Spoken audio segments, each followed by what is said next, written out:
Hello to all my viewers. How was your week? I hope all is going well. Well, I'm here to bring you the 6th episode of What If Naruto Was from the Uchiha clan. Remember that I'll be uploading this fanfic little by little since it's my own creation, and the previous chapters are on my channel. Without further ado, I'll let you enjoy it. Naruto had just taken his leave from the Kumo team and his second battle in the Forest of Death when the central tower came into his view. Naruto let a satisfied smile come to his face at the sight of his goal. Naruto was only a few steps from the tower when something from the depths of the forest caught his attention. It was a sudden burst of energy that was cold and dark in its nature, so much so that it made Naruto falter in mid-stride, so he could let his vision linger in the general area that the energy came from.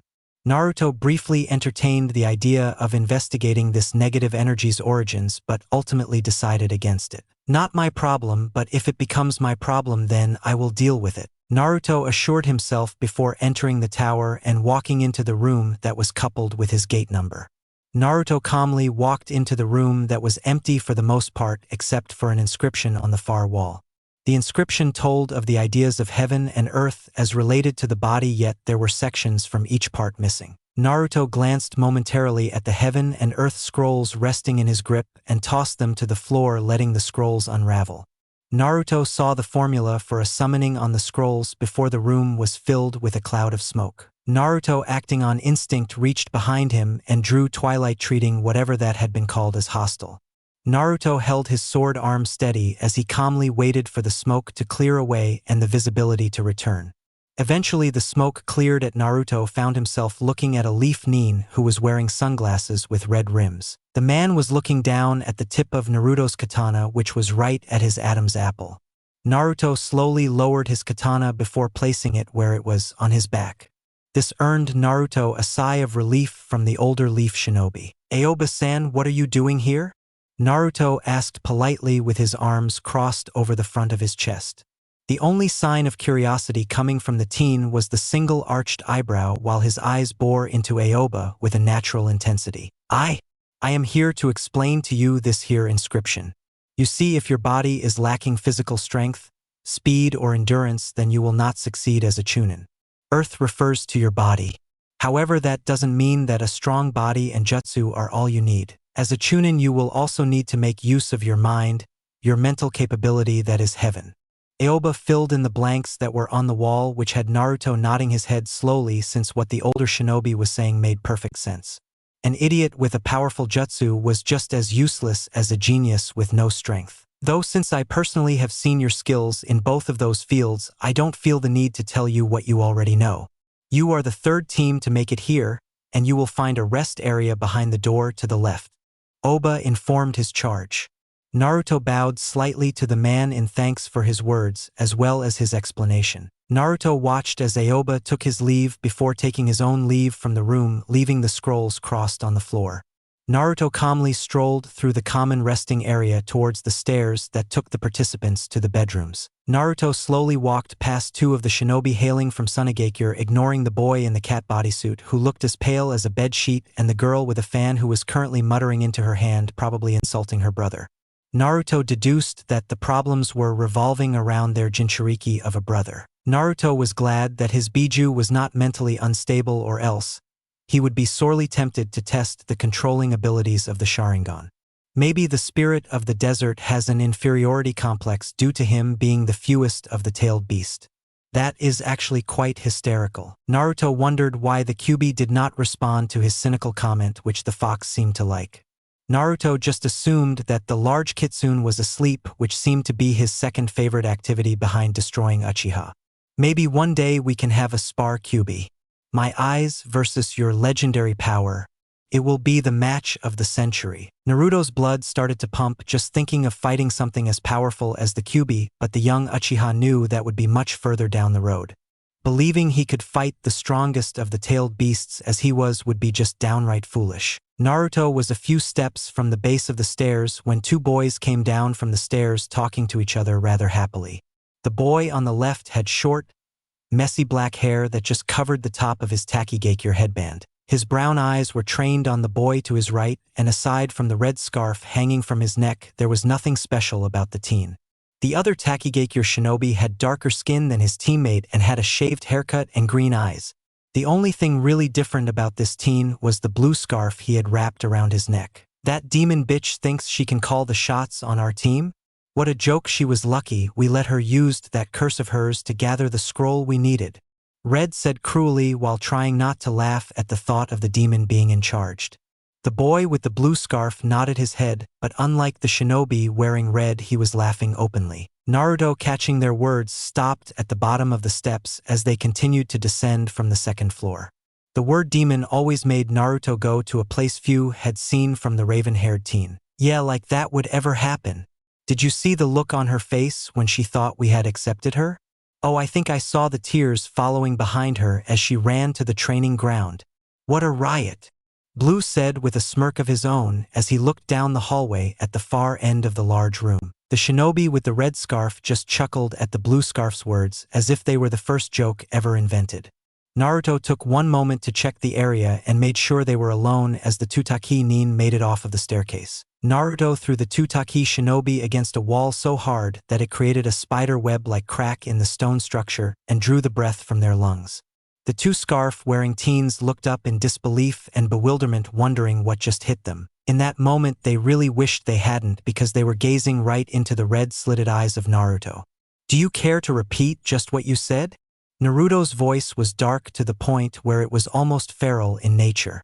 To make matters worse for the Taki nin, Naruto's body began to release a murderous black aura that shrouded his body. The two Waterfall village shinobi began to shake like a leaf that was fluttering freely in a strong wind. Normally Naruto would find such cowardice entertaining after hearing their bold words, but when the word demon was attached to another being, Naruto was not one for games. The boy with the red scarf could not find enough resolve to answer Naruto, who looked like the Shinigami in human form. Fortunately for him, the boy with the blue scarf was too blinded by his bigotry to swallow his tongue. Why do you care about that demon? She is the reason I lost my parents and causes the problems in our village. The boy shouted angrily at Naruto, not understanding the difference in the human sacrifice and the tailed beast. Naruto was slowly losing the very thin amount of patience he had for the two foreign shinobi he had at his mercy. Answer my question, filth. Naruto's voice deepened even more, making the boy in the red scarf truly believe it was his time to visit oblivion.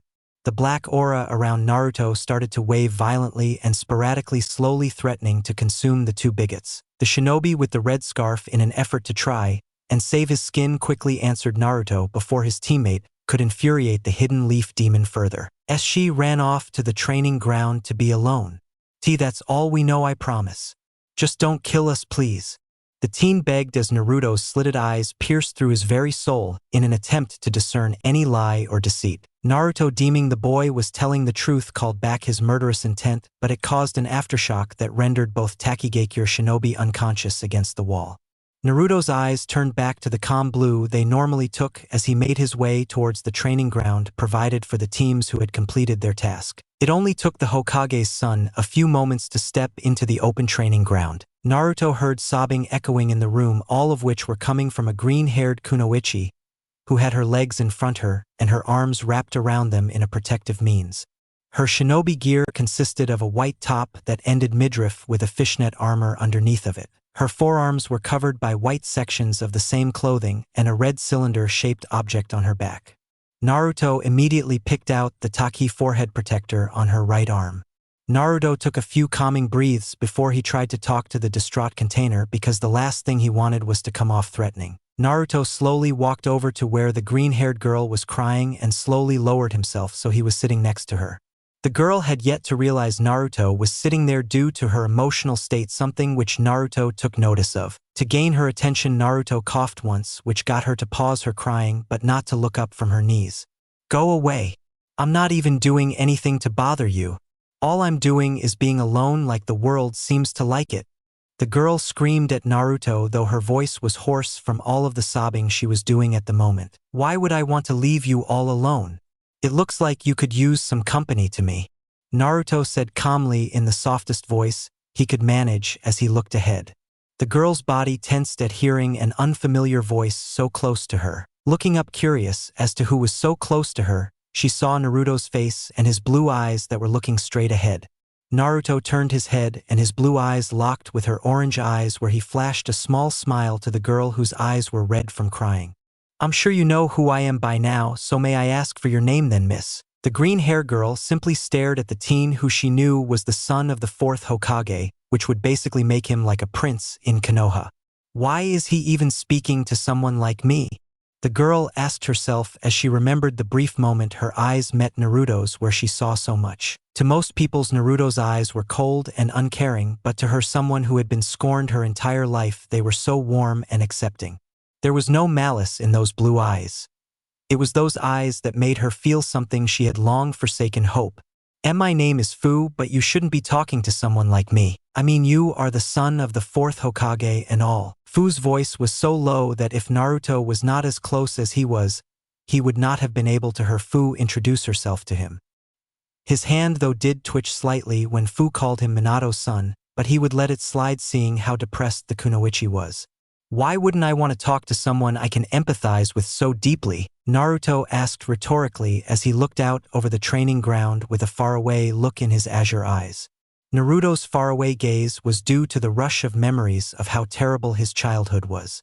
How he had people who were meant to protect him yet they abandoned him. Life as a Jinchuriki was hell, that much was true. The look of unmistakable sorrow in Fu's orange eyes quickly morphed into a look of uncontainable fury. How could this well-off guy even think he could possibly relate to my pain?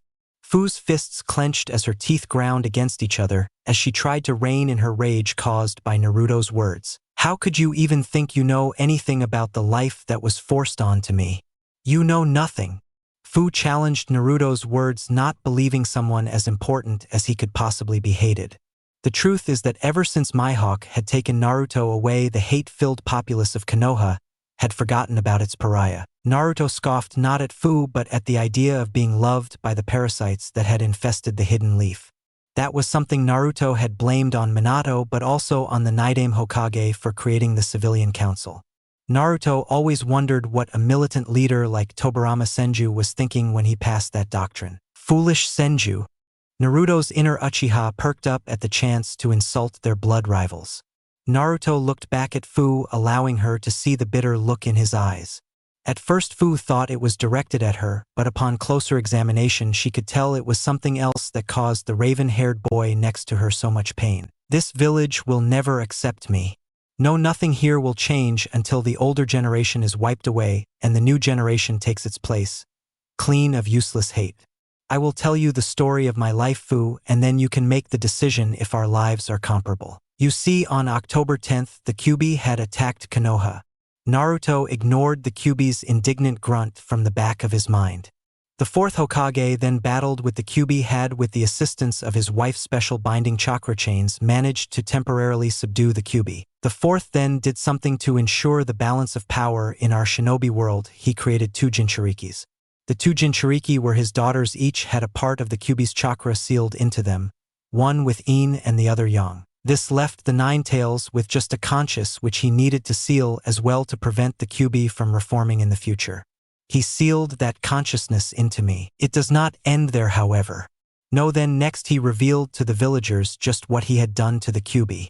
After his small speech, the village hailed the two girls as heroines and princesses. I was scorned, however, as people believed me to be the Kyuubi wearing human skin coming back to kill more of their loved ones. Not even the great Yondaime's name could save me from the hate and the beatings. Naruto then went into detail on a number of beatings he had received from the civilian and shinobi of the village. Some of the things that Naruto told her made her stomach twist and turn, and before she knew it her cheeks were moist and eyes were misty. I was given the hatred of a Jinchuriki but none of the power that accompanies that deep, endless sorrow. To make things worse, I had a family who was plenty capable of keeping me safe from the mountain of hatred that was crushing me. Eventually, though, people saw my struggle and slowly removed that burden from my shoulders and accelerated my growth to make me what I am today. Naruto ended his tale with a small smile as he pictured the faces of his precious people lingered in front of him. Fu was looking at Naruto in admiration, wondering how he could be so strong under such dire circumstances. He is not lying to you, Fu girl. I can definitely sense the Kyuubi coming from the boy. He is like you. Chome, the seven-tailed beetle, spoke up for the first time since Naruto had shown in the training ground. Fu and Chome had one of the more friendly relationships out of the Jinchuriki and tailed beasts. Chome felt an incredible guilt at what his presence had done to Fu, who was such a sweet girl. Chome, why are humans such a bunch of irrational fools? Fu asked sadly as she continued to stare at Naruto, who was sitting there with his eyes closed. Now that my child is something even I do not know the answer to. Naruto, calming his tumultuous emotions, opened his eyes and turned to look at the green-haired Kunoichi sitting next to him. Now then, Fu-chan, will you tell me your story? Naruto asked with a small smile. Fu's tanned cheeks sported a small blush at having been addressed in such a way that was foreign to her. Never had a boy her age called her that since their favorites were demon or demon whore. The only person to call her that was Shibuki, the village leader who was like an elder brother to her. Managing to kill the blush, Fu gave a small nod in response to Naruto's inquiry. Unlike Konohagakure, Takigakure is always in a battle to continue to fund things such as development and research units due to our minor village status. For that reason they trained me to become their weapon, to protect the citizens of the village. The very same citizens who would rather watch me burn than try to help me. My elder brother figure, Shibuki, can only do so much since he does not have that much political sway since he only recently took over as head of the village. Fu gave Naruto a small rundown of the domestic state of Taki, to which Naruto nodded slightly since the information seemed accurate enough. Since we don't have a large shinobi roster like the other hidden villages, the civilian side of the council agreed to have me try and master the Seven Tails chakra. To keep me in check, they usually keep a seal collar around my neck. I am forced to live in the great tree located at the center of the village away from the villagers. I live on a stipend I get from Shibuki that I can only spend at a few stores that don't have the sign of the beetle hanging from their doors. Fu's voice took a small hint of anger at the mention of the villagers of Taki. Not that Naruto would admonish her for that. They then assigned me to a team for these Chunin exams since it would be a good way to show off some of Taki's strength and hopefully draw in more business. I guess I foolishly thought that my team would accept me, but I see how wrong I was. Fu could feel the tears welling up in her eyes again and moved to hug her legs again when she felt something warm around her. Fu then realized that it was Naruto who was hugging her tightly, the action alone making her eyes widen in shock. Never before had anyone been so caring towards her, and here was the boy she literally met maybe an hour ago hugging her. It will be alright, you just need to keep on being strong, Fu-chan. Naruto whispered into her ear, consolingly breaking Fu's emotional dam. Fu let her head drop on to Naruto's shoulder where she began to cry. Naruto just stroked her back as he felt the fabric on his shoulder dampen from the mint-haired Jinchuriki's tears. Naruto held Fu for around 10 minutes until Fu managed to gain back control over her tear ducts. Naruto pulled back from the hug, making Fu miss the contact of his body. Say, Fu-chan, would you like to leave Taki and stay here in Konoha with me? Naruto asked seemingly out of left field, which made Fu recoil in surprise. What? I don't think the council would let their most powerful asset go just like that, Naruto-kun. Fu said honestly but secretly liked the idea of joining Naruto in living in Konoha and away from the village that Essie currently resided in. Chome was also listening on intently since this seemed like the perfect opportunity to get his container away from that cesspit of a village. Naruto's smile slowly changed into a devious grin that spread across his face. To Fu it reminded her of a fox. To Chome it reminded him of when the Kyuubi would actually indulge his prankster side. To both container and tailed beast they could only wonder what Naruto was planning in that head of his. Now don't you worry, you'll find out soon enough, Fu-chan. All in time. Naruto stood at the far end of the line of Chunin hopefuls that were all staring at one man, and that man was the fourth Hokage of the village hidden in the leaves. All of them except for Naruto, who was more entertained with the singe bang hanging over his eye. Rather than look at the man who was meant to be his father, Naruto pushed the bang from his face, showing his hidden leaf headband. I wish to congratulate all of you for making it through our forest of death, while also being able to accomplish your objective. It is now that we will determine the draw for the final stage of the Chunin exams. A few of the more intelligent genin picked up the fact that the yellow flash had used the word draw to describe the final stage and pieced together what he meant. Normally we would have a round of preliminaries to lessen the number of combatants in the tournament, but considering the magnitude of these exams, all of the Kage have agreed to hold the tournament over a 3-day time span where each kage from the major villages, as well as the daimyos, would attend to witness this generation's best. The 4th Hokage ended getting wide eyes from the genin who just realized how many powerful shinobi would be gathering in Konoha. Aside from Naruto, that is, who just appeared bored. Anko walked up beside Minato holding a box with a hole in the lid big enough for a hand to fit through. When you are called, you will come forth and draw a number that will slate you in a position for the tourney. The Hokage turned to Anko, who nodded her head, showing she was ready to begin. Minato called out each genin, who drew a number that Anko would relay to a man behind a monitor who was typing away furiously. Naruto slowly walked up when called, and Minato gave him a smile just like he had Narumi and Naomi, but where they returned the gesture, Naruto just walked past him and picked his number. Another handful of genin later, and the bracket was filled out.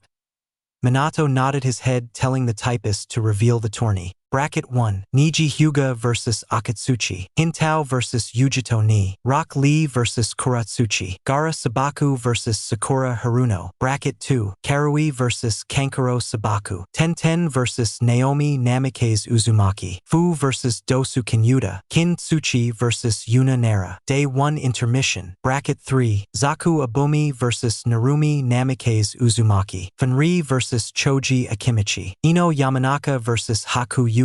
Kakujio vs. Samui. Bracket 4. Chijuro vs. Omoi. Temari Sabaku vs. Shikamaru Nara. Shirku vs. Tera. Naruto Namikaze Uzumaki vs. Sasuke Uchiha. The genin all searched the giant monitor board for their name and who their opponent would be, and once they did, the genin all tried to identify who that opponent was. Sasuke found Naruto's apathetical gaze and smirked confidently at the Hokage's scorned son, who just looked on impassively. "Hey Kyubi, do you want to see me mess with an Uchiha?" Naruto asked, full well knowing the answer he would get from the massive chakra. "Ningen. There is nothing more that I like than seeing the suffering of an Uchiha." The Kyubi was just about to take a nap, but he was now wide awake, not wanting to miss a chance to see an Uchiha's pain. Naruto nodded and closed his eyes and slowly opened them in a perfect replica of a look Itachi would always give him. Sasuke recognized the look from the face of his traitorous brother and growled as the curse on his neck spread slowly. Before Sasuke could attempt to harm his opponent, Kakashi appeared behind his pupil and placed a hand on his shoulder before body flickering away to seal off the curse mark. Naruto and the Kyubi wore identical, amused grins that showcased their fangs quite menacingly. Chojuro, who at that moment spared a glance at Naruto, shivered as he mentally imaged one of his senseis grinning at him like that. Minato still had more to say, coughed loudly to grab back control of the room, as well as to quell the quiet ruckus that had sprang to life. "This tournament will begin here in Konoha in exactly 1 month's time. This will give you time to hone some of your skills, as well as give the Kages and Daimyos proper time to travel. You may stay here to train or return to your home village, but know this: if you are late, you are automatically disqualified. No matter how much potential you may have, timing is essential in the shinobi world. Good luck to you all." With that, Minato had vanished in a yellow flash, leaving the genin who had not seen the technique in awe. He did that on purpose.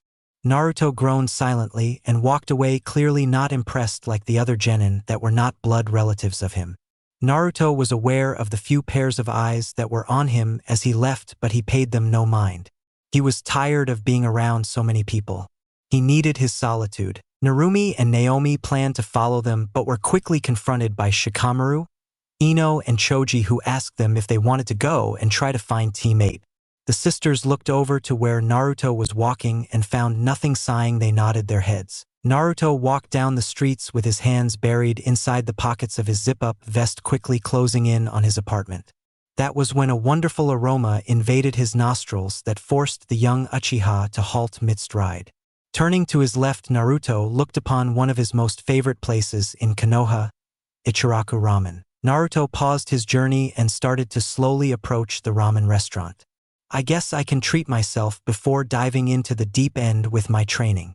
Naruto walked past the hanging cloth that gave the stand some privacy and silently sat there as Tucci started to make some ramen. Naruto cleared his throat, gaining the ramen maker's attention. Tucci paused the making of his next batch of ramen and turned around, his polite smile already in place for the customer to feel more welcomed. "Hello, how may?" "Oh, Naruto, my boy, how are you doing?" The old man asked his favorite customer who he hadn't seen in a while, to which Naruto gave him an apologetic smile. Well, I have been very busy as of late. Naruto started off only to have a bowl of miso ramen slid across the counter.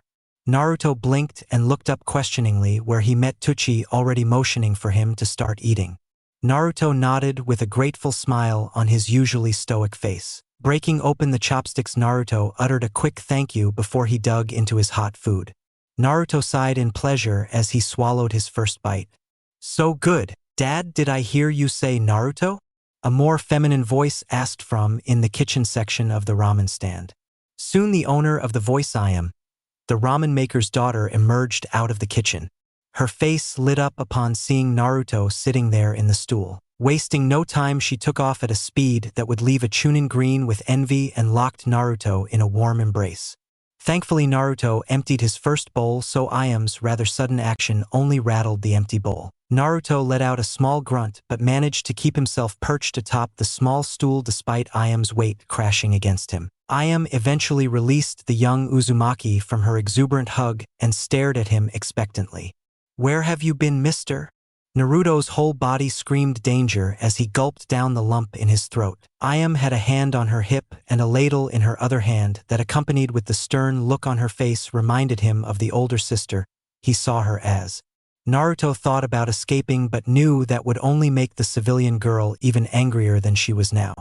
Naruto decided to bite the bullet and tell them the truth of what he had been doing. Naruto then went on to explain how he had been placed on his own team and had to take an influx of missions to fulfill the requirements needed to participate in the Chunin exams. Naruto then told them of what he had experienced during his last trip into the Forest of Death. Tuchi nodded his head, since he had heard many things about a shinobi's way of life from idle chatter at his establishment. Iam still looked doubtful, but in the end relented, only giving Naruto a warning about what she would do if he disappeared ever again. By the end of the talk, Naruto had a newfound fear of cast iron pots. 2 days after Stage 2, Konoha. Look at all these insignificant worms smiling at me. Just their looks make me want to empty my stomach. Naruto said to himself as he ignored the smiling elders who would walk by him, and the few times they waved, Naruto directly frowned at them, to which they shrugged it off as a young man having a bad day. You should let me destroy them then, Ningen. I won't devour them because they will leave a bad taste, but destroy. That I can do. The Kyuubi voiced his opinion, no doubt with a very menacing smirk of his face. Naruto thought about it for a few moments before sighing and shaking his head negatively. I can't do that, otherwise I'd have the Hokage and the council on my head. Don't worry, once your chakra returns, you shall be allowed to stretch your legs, Kyuubi. Naruto assured his tailed beast as he continued to walk calmly down the street. Naruto's forward progress was stopped when a shadow overtook his body, making Naruto look up to see what it was that was stopping him. The man in front of him was dark-skinned and had a muscular build that could make him seem very imposing. The man's right shoulder contained the kanji for iron, and a bull's horn was tattooed on his left cheek. The man wore oval-shaped sunglasses and the typical camouflage jacket, but this one only went over one shoulder. The man had a red rope belt around his waist and a white scarf around his neck. The man carried 7 swords with him, and Naruto could tell by his presence that the man was no joke. Hachibi. And now it all made sense, because in front of him stood the Jinchuriki of the 8-tailed octopus ox, or an Ushioni. This was the man who had managed to gain prefect control of his tailed beast to the point where he could transform willingly into the Hachibi while still remaining in control. These feats were what earned him the title of the perfect Jinchuriki and one of the world's most dangerous shinobi. Naruto was curious as to why this man stopped him for no reason, it would seem. How may I help you, Kumo Shinobi? Naruto asked blankly as he took a step back to put some space between him and his fellow container for safety's purposes. No, that won't do, Mr. 9. You have to call me Hachibi-sama and we will be all fine. Killer Bee sang in a horrendous rap that made a few bystanders who heard it faceplant due to the sheer terribleness. Naruto's eyes narrowed at the larger man for his annoying speaking pattern and silently hoped that it was a one-time thing. I can't believe this. You are an idiot, Bee.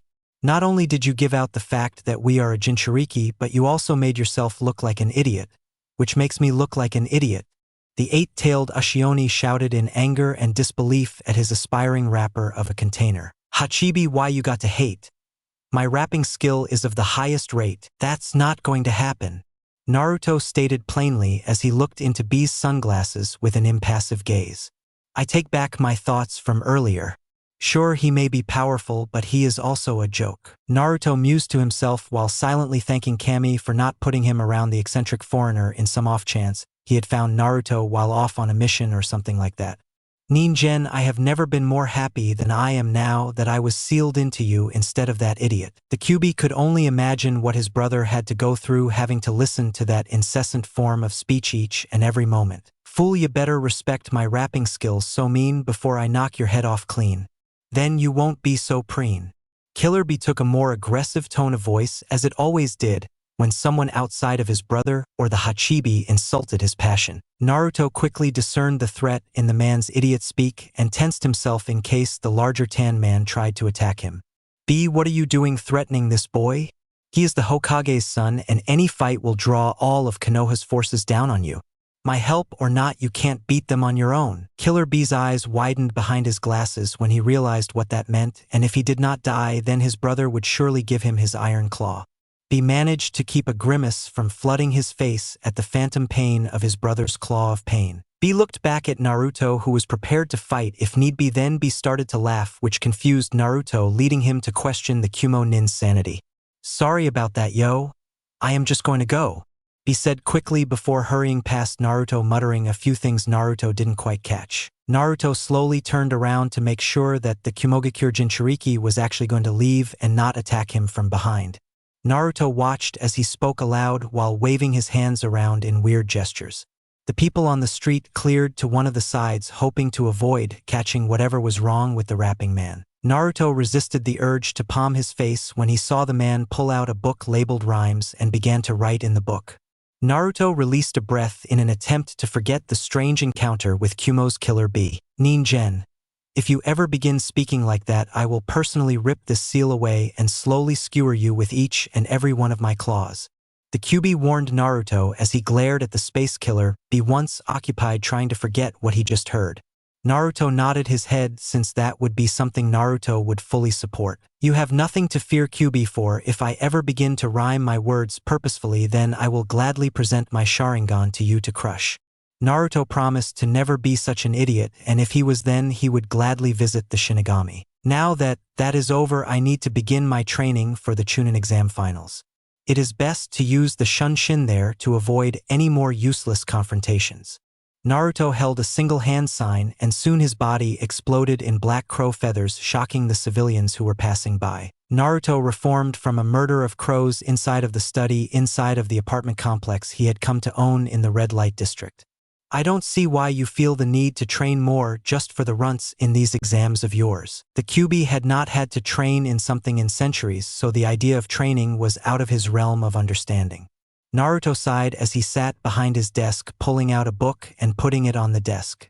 I am not training for the other participants per se. I am continuing to train, so I will not be overtaken by any unforeseen threat that may come this way. Getting no response from the mass of chakra sealed inside of him, Naruto looked at the book that he placed on the desk. The book's bindings were a deep crimson color, with a purple Uzumaki swirl emblazoned in the front cover. Naruto had meant to take a look at the book ever since he had claimed it, but with all of the work he had on his plate, never got the chance. The first 100 pages or so were a general history as well as some first-hand accounts of a few events in history. There was something that made Naruto glance down at himself, but he mentally pushed that back in favor for reading more of his book. Naruto skimmed through another 50 or so pages until something caught his interest so much so that he had momentarily let go of the book to try and comprehend what he had just read. Taking a deep breath, Naruto read over the information once again and found that he was not mistaken in what he had read. Something like that is even possible? Naruto questioned, more to the air than anything else. The Kyuubi who was reading through Naruto's eyes was also quite surprised by what he had read. It seems unlikely, but with things like that, you never know until you try. The Kyuubi admitted with some amount of respect for what was accomplished in some of the things done in the book. Naruto nodded his head and began to read with a new sense of purpose in his azure eyes. Near the borders of the land of fire and earth. What are we going to do about this, sensei? A man with charcoal black eyes asked while staring down at the piece of paper that was resting on the counter between the two cloaked figures. If the information on the paper was accurate, then what may happen could be very disconcerting to say the least. I know you wanted to visit the Chunin exams to check on our student, but these reports, if true, are quite concerning. A sharp voice said before taking a sip from his cup of tea, getting a nod from the person next to him. The man's yellow eyes stared ahead at the road, which was now muddy with the rain. I agree, Sensei. As much as I would like to see his progress, since he has left our tutelage, we need to check on these rumors. A softer yet equally serious voice replied as the owner looked up into the dark sky from under the small travel station they were resting at. These two men who were sipping tea were two of Naruto's three senseis, Dracula Mihawk and Itachi Uchiha. Both men were making their way back to Konoha with all intent on checking up on Naruto, but a certain piece of information altered those plans. The report from one of Mihawk's informants read of two men who were wearing black cloaks adorned by red clouds. While not as large as Jiraiya's spy network, Mihawk's was just as effective when he needed to know something. What bothered the hawk-eyed swordsman was who was underneath those cloaks. From the report they were given, Itachi and Mihawk had only just missed the two shinobi who were in the center of the report. It seems that we will need to visit Tsuchi no Kuni once more, Itachi. Are you ready to go? Mihawk asked, seemingly not even bothered by the seasonal downpour that was currently soaking the area. Itachi nodded his head slightly, and with that the two traveling shinobi paid for their drinks and walked out into the rain wearing white cloaks with a deep green stripe bisecting the cloak. 1 week after Stage 2, Konoha. Naruto was sitting in the center of Training Ground 7, having just finished going through the katas for his sword style. It was something Mifune had instilled into the young swordsman's head. Mifune would always say that to keep one's blade as sharp as their mind practice was always needed, or else the skills attained would deteriorate. Naruto knew that katas could only take him so far, so he asked Nico if she could spar with him once a week. Yugao agreed, since with the finals right around the corner all ANBU, who were not on long-term missions, were given leave, so they could keep the village's safety uncompromised. They had already spared once, and Naruto could see how happy Yugao was to actually have a duel with someone. Naruto and Yugao both knew that the number of skilled swordsmen in Konoha could be counted on one hand. Naruto knew of only one proficient with a blade besides Yugao, and his name was Hayate Gecko. Naruto recalled that when he mentioned that name, Yugao would tense momentarily, but Naruto did not pry. Naruto had been forced to train in his basement while working on his ninjutsu due to the prying eyes of the village. Naruto was thankful Mihawk had taught him how to use reinforcement seals, otherwise the whole complex would have collapsed down on him during his first training session. Naruto opened his eyes, feeling 5 new presences on the training ground that was just empty aside from him. Naruto's blank eyes found themselves staring at Minato, Kushina, Narumi, Naomi, and Jiraiya. Naruto slowly reached for Twilight, which was lying on the grass next to him, before standing up. "What is it?" Naruto asked, already knowing the answer, but decided it was best to be civil with a man who could control his entire shinobi career. Kushina sighed sadly at her son's distant behavior, which deep down she knew herself to be the cause of. Naruto looked at the group, waiting for any of them to answer his question. Kushina was the first to act and pointed at the large man with white hair who was holding an equally large scroll in one arm. "The pervert and the rest of us would like for you to sign the Toad contract." Kushina said, hopeful this could be a chance for her to finally start to make amends with her wayward son. That was the sentiment shared by each person in their little group, yet sadly Naruto still wouldn't even smile at them. He looked at them like he was looking at an enemy, and to him they may as well be. Jiraiya scoffed at the redhead's words, and some weird music began to play, confusing everyone minus Minato and Naruto. "I am no mere pervert, Kushina. I am the world's greatest pervert. I am a super pervert." The music came to a climax with a loud trumpet sound, and then the field was deathly quiet, with each person looking at the Toad Sage. Minato had just face-palmed at his sensei's less than desirable behavior. Kushina and her daughters were glaring bloody murder at the self-proclaimed world's greatest pervert. Naruto just stared at the Toad like he would any other time they had encountered each other. Naomi spoke before Naruto could even manage to respond with a reply of his own. "Yanni-san, you should sign the Arrow Idiots contract, that way we can all train together," the excitable redhead said with a shimmer of hope in her eyes at the thought of having her big brother back. Narumi smiled at her sister, already knowing her wish was the same as Naomi's wish, though Narumi just couldn't see Naruto as a brother anymore. It didn't feel right. Naruto was something else to her. He was like an engine that wouldn't stop, and that belief was only furthered when she read that letter all those years ago. Naruto's impassive blue eyes softened for a moment as he looked at his sister, who looked back imploringly. Back when he was a child, Naruto would easily blame his sister for his suffering, but as he grew he realized that her actions were not meant to hurt him. She was just acting like any child who would want attention from their parents. I can't sign the Toad contract, for I have already signed a contract with the crows and their leader. Naruto replied easily, since it was the truth and he had no desire to break the gift given to him by Itachi. Minato smiled at his son, since he already knew that and had come up with a plan just in case Naruto had said that. That's fine, Naruto. We already spoke with Gamabunta and he said he had no problem if you signed the contract to go along with yours. All you have to do is clear it with the head of the crows. The rest of the group nodded, since it was not easy to get the prideful Toad to agree to share a summoner with a species he saw as inferior. Not that they would tell Naruto he said that. I still must decline, for I have already discussed this with the leader of the crows, and he has agreed, but only with the summon animal I am naturally aligned with, which I have yet to discover what it is. Naruto explained calmly as he looked up into the sky and saw a shadow flicker over the sun briefly, but showed no visible reaction to the anomaly. Kushina nodded in understanding, since she realized pushing Naruto only made him push back much harder. The four holders of the Toad contract, however, were showing varying levels of disappointment with Naruto's decision to decline the contract. Jiraiya and all his pride could not believe that Naruto could turn down a chance to align himself with the Toads, but also by proxy turn down being trained by the fabled Toad Sage. Kid, there are a million people who would kill to be offered what I just offered you.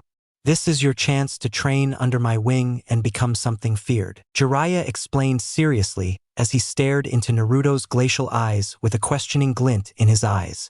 Naruto just stared right back, with the only notable facial reaction was the slight downward twitch of his lips. Perhaps you are right, however, I am not one of those so-called millions. I can achieve what I need to without your help. That goes for you as well, Kushina, Minato. You have nothing I wish to learn. Not the Rasengan or even the Hiraishin. Now, if you will excuse me, I have something that needs my attention. Naruto then disappeared beneath a shroud of falling crow feathers, leaving the five shinobi there speechless. With good reason too, since it was not every day that someone refused to learn some of the most feared jutsu in the world. But Naruto was far from normal. Kurohane Forest. Naruto opened his now Sharingan red eyes as he looked around the area he found himself transported to. Naruto knew this place to be Kurohane Forest, which was the home of the crow summons. This place was only known to the crows as well as Naruto. Not even Itachi knew of this place, because he had declined to train further with his summons, content with using them solely for his illusions. On Naruto's first visit, he questioned the Crow Patriarch why he was unable to deactivate his dojutsu. The head crow informed Naruto that the spiritual energy in the forest was so great that Naruto would find it impossible to deactivate his Sharingan. Naruto gazed out at the boundary that separated the forest of the crows and another forest, and the difference couldn't be any more prominent. The forest Naruto was looking at was lush and vibrant and overall bustling with life. Kurohane, on the other hand, looked like a desolate land rather than a forest, but that was by design. The trees were nothing more than decaying bark structures devoid of life, while the dirt was a dark gray with no nutrients to support the trees. This marked the land and told other species to stay away. Naruto knew that the areas adjacent to Kurohane Forest were what feed the crows. Naruto walked calmly deeper into the dead forest as the moon that always shone down on the forest illuminated his path. That was another curious thing about the forest, was that there was no daytime, just night. The moon was infused with more spiritual energy than was the sun, so it always illuminated the forest. Thanks to the great amounts of spiritual energy saturating the air, the forest was also kept warm by the essence of the energy. Basically, over time, the forest adapted itself to have no need for the sun, something Naruto found fascinating. Naruto finally found what he was looking for: living trees in the dead woods. These trees were where the crows lived in the forest, because unlike the other trees, they were alive and certainly thriving. The crows, while not a very large clan in comparison to the other summons, but they were extremely close-knit to each other and their summoner. That was what Naruto valued the most, was their loyalty, something he had been deprived of during his childhood. There were a total of 20 living trees clustered in one area of Kurohane Forest, each of which were unique thanks to the pigmentation of their leaves. These trees were not normal, however. Each tree was the size of Konoha's Hokage monument in both height and width. Naruto continued on towards the great tree that was in the center of the 20-tree cluster that was specialized thanks to its gray leaves. Naruto waved to a few of the smaller crows who had yet to learn how to speak while giving a few of the elder crows a respectful nod. Naruto walked into the tree that was hollowed out with stairs created for this very purpose. Naruto climbed up to the top where a rather large crow was perched high above the forest floor. The crow was wearing samurai armor from the Edo period that covered his wings and body. The armor was a deep blue, almost purple. This was the head of all crows, Shokei. "You have called for me, Shokei-san?" Naruto asked of his boss, Summon calmly, refusing to bow like he did every time he had visited the head of the murder. At first this led to a very tense situation, but Naruto cleared that up by saying being submissive did not equal respect, it showed fear. After then, Naruto had earned the large crow's respect and was never asked to bow before him again. The crow opened his void black eyes and stared down his summoner, who to his credit showed no sign of discomfort from being examined so crucially. The crow flapped his wings once and let out an ear-rattling caw. "Yes, I have, Naruto. I believe this is the right time for you to bond yourself with one of the young crows so that they may become your familiar in the future." The old crow's voice was a tad on the shrill side, yet still held a tremendous amount of power behind it. Naruto let his eyes widen momentarily in surprise but nodded his head. The first time Naruto was told of this process, Naruto questioned when he could perform it but was told that all would work itself out in time. "For every year a human grows, we crows, shinobi crows, grow too, so your new partner will soon be able to assist you. Now there are a number of suitable candidates, you may choose Fr-. Shokei was cut off when the leaves above their heads started to rustle violently and a few weak caws were heard. Not a moment later, a small crow came crashing in through the gray leaves, heading straight for a painful collision. Naruto's Sharingan quickly deciphered the path the crow was going to take and quickly leapt up and caught the crow against his torso. Shokei looked irritated at being interrupted by one of the young ones, but that look was erased by the look on Naruto's face. "What is it, Naruto?" The old crow's natural protective instinct soon took over the irritation. "There is quite a deep gash on this young one's underbelly," Naruto said, and without looking up at Shokei, Naruto activated the Mystic Palm technique and began to close up the wound.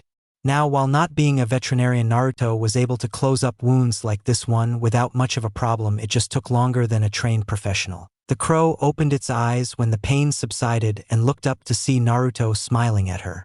"There you are, little one, all better now," Naruto said, smiling as he gave the crow her chance to fly off, but to Naruto's surprise she just hopped onto his head and sat there in his black locks. Naruto looked up with a smile and gently ran one of his fingers along the top of the crow's head, gently earning a happy caw from her.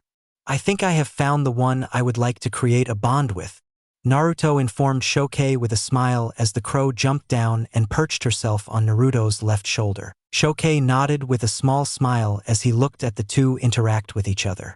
Shokei recognized the red stripe on the young crow's bottom beak as the mark of one of the great warrior clans. Her father was the last of the subsection of the clan that retired from the active army and settled down with a non-combative crow. This was their daughter, who Shokei knew would reach great places with the right partner, and hopefully Naruto was that partner. "Okay, Naruto, that is fine. To complete the soul link, the young one on your arm must ingest a drop of your blood. The spiritual essence in your blood will then link your two souls. The bond will only break in the event that one of you should perish." Naruto nodded his head and bit down on his thumb hard enough to break his skin. Naruto positioned his thumb over the crow's mouth, allowing her to drink his blood. The Kyuubi quickly healed the wound, and Naruto felt the tip of one of Shokei's wing on his head and the tip of the other and the young crow. Secret crow art, soul link. Naruto felt that something inside of him was reaching out for something to connect to, and when he thought it wouldn't work, he felt a surge go through his body. "So this is what it feels like to be linked." Naruto heard a feminine voice from his side and turned to look at the crow with a raised eyebrow. The crow looked right back at Naruto with her own black eyes before Naruto finally spoke. "You can talk?" Naruto asked curiously, since only moments ago all he could hear from her caws like any other crow. His question seemed to amuse his new familiar if her giggling was any indication. Of course I can. I have always been able to, but only other crows and those we have been linked with can understand us. My name is Suisei, by the way, Naruto. Naruto was about to reply when he saw something that made him pause in his tracks. Suisei's previously empty black eyes changed to a burning red and slowly 3 tomo filled each eye. Naruto blinked a few times, as did Suisei, who saw her eyes reflected in Naruto's headband. Needless to say, neither Naruto nor Suisei knew what was going on or why she now had the Sharingan. Ah, so it seems like the blood from your body has changed Suisei as well. How interesting. Since Itachi had never linked with a crow, this is the first time a link had been formed at all, especially with a shinobi with a Kekkai Genkai. Naruto paused and analyzed the situation as well, and that was the best and only explanation that even made sense. Now then, why don't you two go back to Konoha and get acquainted with each other? Off you go, Shu. Then came the simultaneous reply of Naruto and Suisei. Stupid bag of feathers. As they were brought back to Konoha, the old crow broke into a fit of laughter. They are perfect for each other.